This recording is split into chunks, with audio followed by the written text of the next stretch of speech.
Saya pengguna Tegal Lifco. Lifco.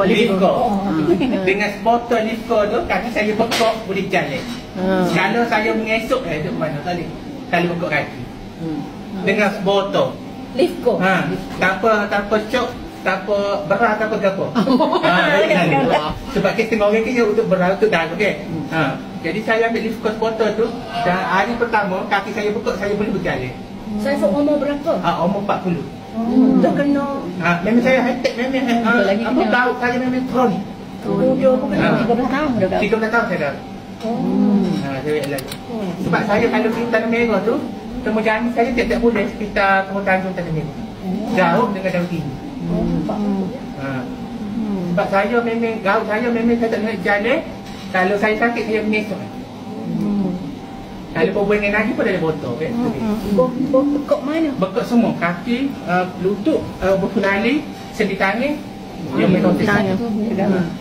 Dengan sebotol saya amal botol tu, dalam masa 3 hari saya boleh jalan, walaupun dia bekok itu sakit. 2 biji. 2 biji malam sahaja saya. 2 biji malam? Sebab saya sakit kronik.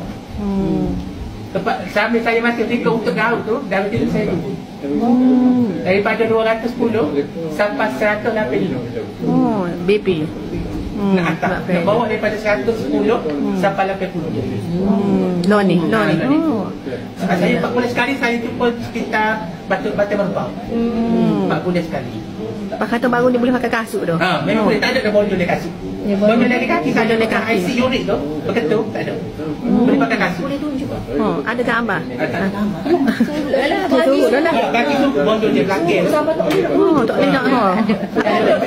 Hasil saya pakai 4 botol ni, apa? Sejarah kata, tak ada berapa lagi pasti.